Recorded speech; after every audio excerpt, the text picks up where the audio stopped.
حضرت صلی اللہ علیہ وسلم نے فرمایا کہ مسلمان کو گالی دینے سے آدمی فاسق ہو جاتا ہے اور مسلمان سے لڑنا کفر ہے۔ صحیح بخاری حدیث نمبر 48۔ حضرت صلی اللہ علیہ وسلم اپنے حجرے سے نکلے، لوگوں کو شب قدر بتانا چاہتے تھے وہ کون سی رات ہے۔ اتنے میں دو مسلمان آپس میں لڑ پڑے۔ آپ صلی اللہ علیہ وسلم نے فرمایا، میں تو اس لیے باہر نکلا تھا کہ تم کو شب قدر بتلاؤں، اور فلاں فلاں آدمی لڑ پڑے تو وہ میرے دل سے اٹھا لی گئی، اور شاید اسی میں کچھ تمہاری بہتری ہو، تو اب ایسا کرو کہ شب قدر کو رمضان کی 27ویں، 29ویں اور 25ویں رات میں ڈھونڈا کرو۔ صحیح بخاری حدیث نمبر 49۔ ایک دن حضرت صلی اللہ علیہ وسلم لوگوں میں تشریف فرما تھے کہ آپ کے پاس ایک شخص آیا اور پوچھنے لگا کہ ایمان کسے کہتے ہیں۔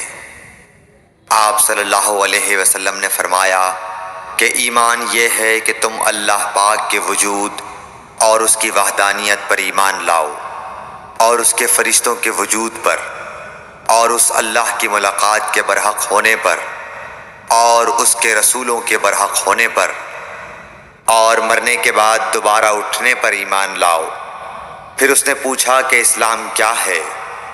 آپ صلی اللہ علیہ وسلم نے پھر جواب دیا کہ اسلام یہ ہے کہ تم خالص اللہ کی عبادت کرو اور اس کے ساتھ کسی کو شریک نہ بناؤ، اور نماز قائم کرو، اور زکوٰۃ فرض ادا کرو، اور رمضان کے روزے رکھو۔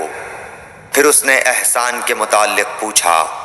آپ صلی اللہ علیہ وسلم نے فرمایا، احسان یہ ہے کہ تم اللہ کی عبادت اس طرح کرو گویا تم اسے دیکھ رہے ہو۔ اگر یہ درجہ نہ حاصل ہو تو پھر یہ تو سمجھو کہ وہ تم کو دیکھ رہا ہے۔ پھر اس نے پوچھا کہ قیامت کب آئے گی؟ آپ صلی اللہ علیہ وسلم نے فرمایا کہ اس کے بارے میں جواب دینے والا پوچھنے والے سے کچھ زیادہ نہیں جانتا، البتہ میں تمہیں اس کی نشانیاں بتلا سکتا ہوں۔ وہ یہ ہیں کہ جب لونڈی اپنے آقا کو جنے گی، اور جب سیاہ اونٹوں کے چرانے والے دیہاتی لوگ ترقی کرتے کرتے مکانات کی تعمیر میں ایک دوسرے سے بازی لے جانے کی کوشش کریں گے، یاد رکھو قیامت کا علم ان 5 چیزوں میں ہے جن کو اللہ کے سوا کوئی نہیں جانتا۔ پھر آپ صلی اللہ علیہ وسلم نے یہ آیت پڑھی کہ اللہ ہی کو قیامت کا علم ہے کہ وہ کب ہوگی۔ پھر وہ پوچھنے والا پیٹھ پھیر کر جانے لگا۔ آپ نے فرمایا کہ اسے واپس بلا کر لاؤ۔ لوگ دوڑ پڑے مگر وہ کہیں نظر نہیں آیا۔ آپ صلی اللہ علیہ وسلم نے فرمایا کہ یہ جبرائیل علیہ السلام تھے جو لوگوں کو ان کا دین سکھانے آئے تھے۔ صحیح بخاری حدیث نمبر 50۔ ہرقل شاہ روم نے ابو سفیان سے کہا، میں نے تم سے پوچھا تھا کہ اس رسول کے ماننے والے بڑھ رہے ہیں یا گھٹ رہے ہیں؟ تو نے جواب میں بتلایا کہ وہ بڑھ رہے ہیں۔ ٹھیک ہے، ایمان کا یہی حال رہتا ہے یہاں تک کہ وہ پورا ہو جائے۔ اور میں نے تجھ سے پوچھا تھا کہ کوئی اس کے دین میں آ کر پھر اس کو برا جان کر پھر جاتا ہے؟ تو نے کہا نہیں۔